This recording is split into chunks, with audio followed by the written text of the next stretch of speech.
أعوذ بالله من الشيطان الرجيم. بسم الله الرحمن الرحيم. الحمد لله رب العالمين الرحمن الرحيم مالك يوم الدين إياك نعبد وإياك نستعين اهدنا الصراط المستقيم صراط الذين أنعمت عليهم غير المغضوب عليهم ولا الضالين. وقال أولي الذين كسانوا كفروا كافرانو لا تسمعوا لهذا القرآن وق مقدی دی قرآن تا کافر بداویلی چې قرآن ما اوري لکه جواب بدی باندې پویدل چې دا اثر کوي او نو بیا به د قرآن کریم جواب کولای نشو نو د نکور نبی دا ویلی چې قرآن ته وق مقدی یو بل به باندې کو چې پام کوي د قرآن کریم وانه اورینه او خاص کر نوجوانان ولغو او شور او غا جوړه کوي فيه بدی کې لعلکم دې لپاره چې تاسو تغلبون غالب شي یعنی دا قرآن کریم به د کافرو لپاره د غلبې کو رکاوټ اچي او دې دا د یقین دی چې دا قرآن اورول کیږي او د لکیږي نو موږ به نه غالب کیږو خو چې قرآن کله دینه واغستل شي نو بیا به د کافرو لپاره غلبې نو دا وجدا چې دا څومره تحریکونه دي عموما په مسلمانانو کې دنه د مسلمانانو هی په نوم باندې جوړ شي د دې لپاره جوړ شي چې خلکو نه قرآن لري نور عام شیونه ورته مخې ته کی خدا د کافرو مقصد چې قرآن ته والی به د آسان دی لکه څنګه چې موږ دشمن په موږ راشي او داغه بلاس کې ټوپک ته نو موږ خو دشمن نه یریګو کنه یریګو خو چې غلاس کې ټوپک دنه اور پر شي موږ دا وی چې غلاس لاس رواجو چې دا ټوپک ته نه واخلو او یا دا کو ټوپک ورته بیکار کو نو بیا ان شاء الله نور خیر شي نور خبره نور مقابله کولای شو نو دغه رنګ د کافرو اول هم دغه خبره ده اوس هم دغه خبره د قرآن باره کې ده او هم دغه مقابله کوي ده فلنذيقن نخامخ منغ اور وسکو الذين او کسانو تا کفروا چې کافران دي عذاب شديدا سخت ولنجزينهم او خامخ منغ بدل ورکو اسوا الذي ډیرا بدا اغنا ان اغه بدا خبره كانوا يعملون چې عمل وکاو ذالکم دا جزاء بدل د اعداء الله دشمنان د الله تعالی النار چې اور دې لهم دې لپاره فيها بدی اور کې دار الخلد کور د همیشګری جزاء دا بدل دا بما كانوا بسبب دا جودي بیااتنا زمون آیاتنا یجحدون چې انکار کو وقال الذين ابوا اي كسان كفروا كافران دي ربنا اي رب زمونغا ارنا اخيمغتا الذين اغكسان اضلنا چمغه گمراه کړیو من الجن د پیرانونا والانس او د انسانانونا نجعلهما چمغه جوړ کو اغه دواړه تحت اقدامنا د قدمونو لاندې ان یا الله تعالی د دنیا کې چې کوم انسانانو او پیرانو مونږه گمراه کړیو هغه ته مونږ ته وخای چې خپل اندی کو چخپی دي کو په خپل کې وخجو لکه مونږ د خپل شوبې کې وایو کنه چې ټوپونه پیوو او داسې دی وه هم چې ټوپونه بدل باندې وهم نو لګي مونږ ته برامخ کې کوي چې مونږ لګ بدلته نه والو ځکه چې د غید لاس مونږ گمراه شویو او مونږ د جهنم ته برابر کړیو نجعلهما چې کومګه هغه دواړه تحت اقدامنا لاندې د خپل مونږه ليكونا د لپاره چې شي هغه من الاسفلين نور هم د لاندې نه نور هم د نقصان مندل کنا ان الذين بشکا کسان قالوا چې هغه ویلي ربنا الله چې رب زموږ الله دی ثم بیا استقاموا پدې باندې قائم پاتې شول دغه چې کله ته الله اومنه چې دا زما رب دی حاکم زما امداد ہے مالک زما امداد ہے رازق زما امداد ہے خالق زما امداد ہے نو دلار کې وتا د مشکلات راځي دغه چې دنیا کې خو د ربوبیت ډېر خلکو دعوه کړي ده زورور خلکو او زورور قوتونو ملکونو او دغه رنګ زورور نور خلکو کبرجنو نو چې ته وایې چې رب زما الله دی یعنی حاکم زما الله دی او زبر د حاکمیت منما او د بل چا فیصله بنه منم نو هغه خو خامغه تعریف فیصله نه بلری کوي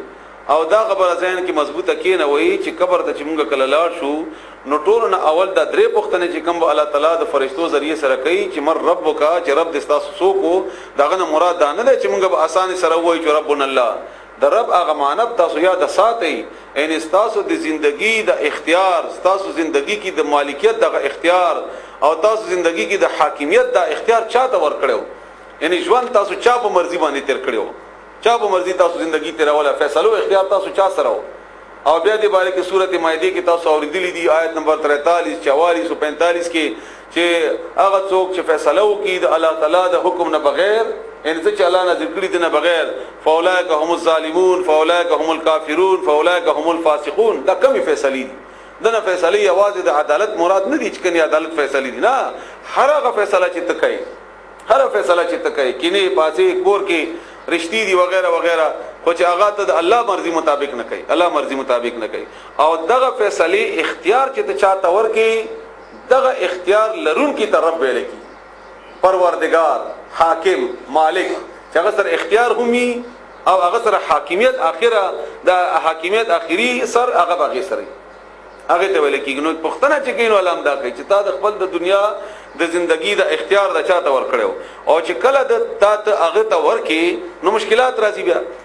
او چې مشکلات راځي نو باغې باندې به ثابت قدمی هغه کوي ثابت قدم او پاتې کیږي نو دغه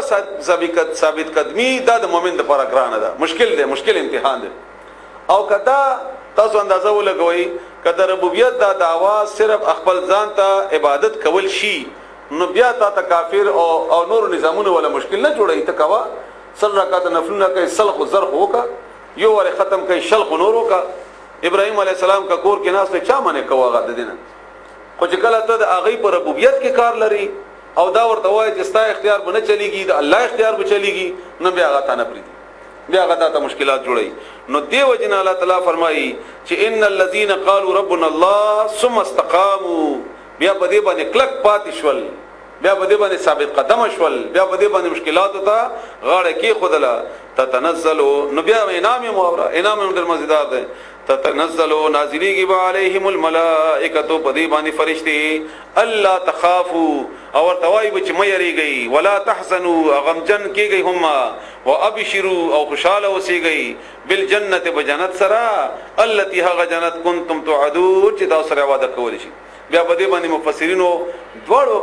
مفسرینو رائے دی او دواړو باندې متفق هم دي چې دا به یو قیامت کې وي د لپاره فرشتي بصیری ور کوي او دویم هغه اطمینان دي چې د دنیا کې ملاويږي الله تعالی او د دې کار باندې او دا تاسو لیدي وي چې مشکلات راشي کله سړی تلاوت کوي هغه ایتونه انسان لپاره د سکون او د آرام ذریعہ جوړ شي کله انسان ته بزرګ کې الله تعالی واچي کله ورته ملګری مشورې سره واچي کله د چا مشر خبره ومني دا ورته واچي دا الله تعالی هغه د فرشتو ذریعہ سره د سړي سره امداد کوي مشکلاتو کی تاسو لیدلی دي کنه سره مشکل کې راشي بچا سره مشوره کوي کله سره خوب وګوري کله سره قران تر دا د الله تعالی اغزيري دي چې د تور کوي او اطمینان دی الله تعالی چې ور کوي نحن منغچیو اولیاءکم ملګری دي تاسو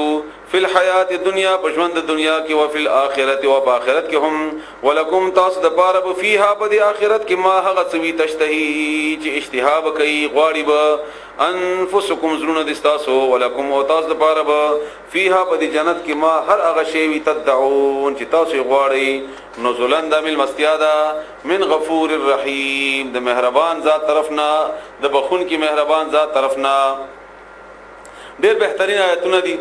او خاص کر د دعوت ورکونکو د پاره بیا چې تاسو قران اوچت کړی دی او دا قران کریم خو تاسو خپل ځان پر خو ان شاء الله نه ساتي زهره خبره ده د منور چاته در سوال بندوبست وکوي هر څو د خپل طاقت او د خپل وس مطابق باندې نو د خبره د داعی د پاره الله بهترین تعلیمات دلته ومن او څوک د احسن ډیر زیات خستا قولا په خبره کې ممن دغه چانا ومن احسن قولا ممن دعا الى الله او چا د ډیره خسته خبره د هغه چانا چې هغه بلنه کوي الله تعالی طرف ته چې بلنه کوي دنه خسته خبره ده چا ده دا ډیره خسته خبره ده وعمل او عمل وکړ صالحا نیک وقال او ویلی انني بشکذچما من المسلمین د مسلمانانو یما بهترین دعوت ته بهترین خبره ده اوس د تعالی طریقه خي ولا تستوي الحسنات او ندی برابر نکی ولا سیئات او بدی نکی او بدی برابر ندی دا آیت ول معنا کومه به تاسو ځان پوي کې دا ډېر ضروری آیتونه دي دا درې څلور پنځه ادفع لریکا دفاع کا باللتی په هغه طریقه هيا چې هغه احسن ډېر خسته ده فاذا الذين بدی وخت کې هغه سره بینکا چې ستا په منځ کې و بینه او دغه په منځ کې عداوت دشمنی ده پوښښ تاسو کانه شب دا سړی لکا ولی دوست حمیم گرم جوش ہے